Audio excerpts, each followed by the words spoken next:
For today's video, magplancha tayo. Turuan ko kayo paano ang 1, 2, 3 na pagplancha. Di ba? Ayan guys. Madali lang to guys. Simple lang. Kasi ang unahan natin planchahin ito. Ito siya dito. Planchahin lang natin na ganyan. Ito na kasi mga, ano lang naman to guys, mga pambahay. Pambahay lang to siya kaya hindi masyadong ayusin ang pagplancha kasi pambahay lang. Tapos yung dulo. Yan. Ito yung dulo. Yan. Kasi ganun din, pag planchahin mo siya ng maayos tapos pambahay lang. Pagdating dun sa loob ng cabinet guys, magugulugin siya. Kaya simple lang yung pagplansya. Tapos ganyan lang. Yan. Ganyan ka. Matik-matik lang po ang pagplansya. Kasi pag pagpambahay lang, huwag na masyadong plansyahin. Tapos, sa pagtupi, ganyan lang din. Yan. It's easy. Di ba? Ganyan lang guys. Yan. Ganyan tayo magplansya.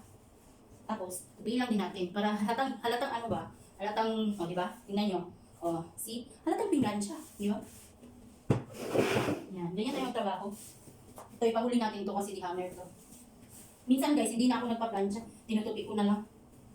Kasi basta mga pambahay kasi hindi mo na kailangan planchahin talaga ng mga ano. Pero pag medyo may basa-basa yun, hindi na plancha ko. Pero kadalasan talaga guys, hindi na ako nagpa-plancha. Kasi na-realize ko, pambahay, pa-plancha, hindi mo na kailangan planchahin. Di ba? Yan, dulo-dulo lang. Yung mga natutupi yun. Minsan guys, hindi na natin namin. Kasi lalo na yung amo ko guys, kuha lang dito, kuha lang doon yan. Makalat ba? Minsan nga siya lang naman nagtutupi nito. Di ba din niya pinaplansya, kaya okay lang din. Kaya hindi mo na siya plansyahin, okay lang.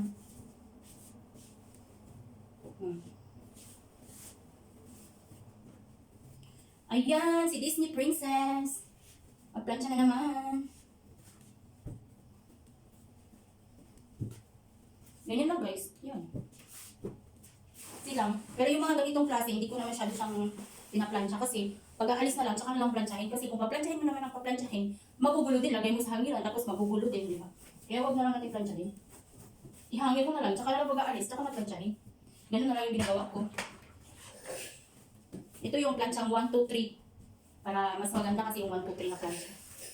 1, 2, 3. Para mas mabilis matapos ang trabaho natin. Diskarte lang to guys, paano natin gawin ang mabilisan matapos yung trabaho natin. Kailangan natin ng diskarte sa pagtatrabaho. Kasi kung wala kang diskarte, mabagalan ka. Di ba? Simple, yes. Ganyan. Matik-matik lang yan. Oh. Ganyan pagkatupi, oh. Di ba? Tingnan nyo kung gano'ng pagtupi. Oh. Di ba? Yan pagtupi, oh. Tansyahin mo lang yan, guys. Ganyan. Yung braso lang ba? Yan. Nakikita lang na yung ano natin. Yan. Tapos, yung dulo. Minsan nga, hindi yung dulo, hindi ko na pinaplan. Yan. Yan. Tapos, minsan dito sa gitna. Dito naman sa gitna. Pag masyadong mabusot. Kasi yung mga ganitong tela guys, mabusot kasi ito. Kaya, minsan dito. Yan. Yan. Tapos, ganyanin mo lang siya. Tapos, ganyan mo. Yan. Tapos, ganyan. Yan. Tapos, ito. Ayan. Tapos, pitapiin mo lang yan dyan. Tapos, pitapiin mo lang yan dyan. O, diba? O, maayos. Kasi pag mga pagbahay kasi hindi na pinaplansya talaga eh. Basta mga braso, dulo yan. Braso, dulo lang tayo guys. Huwag na natin damihan. Huwag na natin damihan. Ay, huwag na natin damihan everybody. Tulad yan, hindi naman busot. Diba? Pero minsan guys, pag inabot naman ako ng kasipagan, inaayos ko din naman. Tsaka yung mga ganito, mga pambahay lang to, di na kailangan. No need na. No need lang siya sa mga pambahay.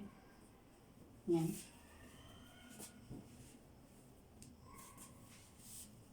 Kasi pag wala kang diskarte, mabagalan ka sa pagplansya. Di ba? Easy, easy. Easy.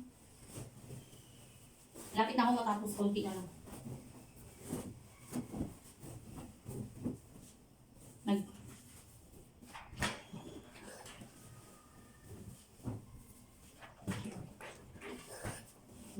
Tapos ito, dulo lang din kasi yung sa dulo, natupik siya. Kaya, dulo lang din yung ano natin, kansyahin. Yan, dulo. Dulo. Yan.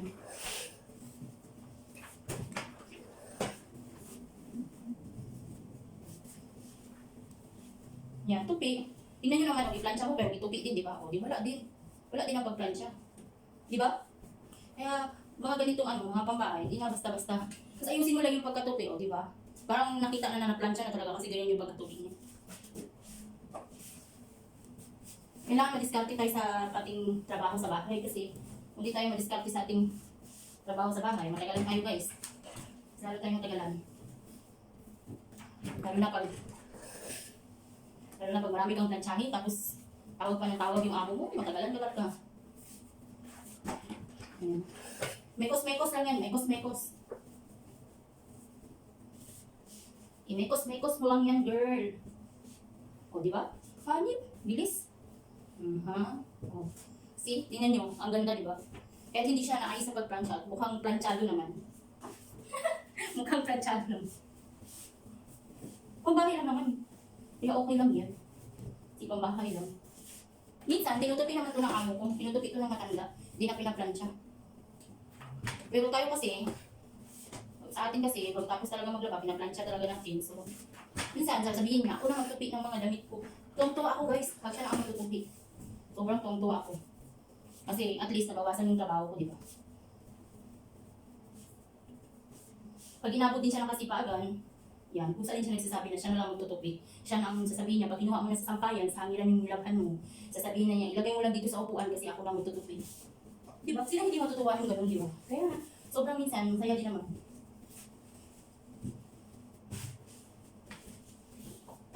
Yan, di ba? Easy. Easy lang yan guys. Tapos ito guys, ibabaw mo lang yan. Plansyahin. Diba? Oh ha? Di ba magplansya? Mukhang naplansya guys. Oh. Saan ka pa niyan? Planchado. Si Inday. Diba? Perfect. Tapos ang trabaho.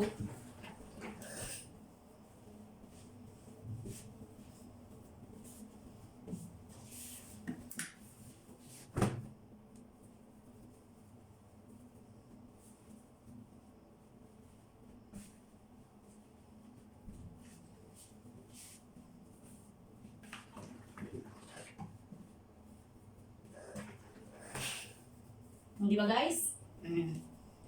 It's almost done na tayo sa ating work.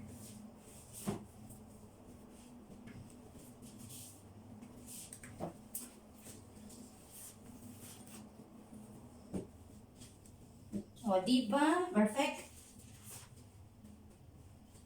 Yan. And I hope you liked this video guys. And don't forget to like and share and subscribe. Bye-bye. Thank you guys. Natapos rin sa pagpaplansya. Ano tayo sa pagpaplansya and ito na po yung ating naplansya. O, di ba? Matik, madali lang, mabilis.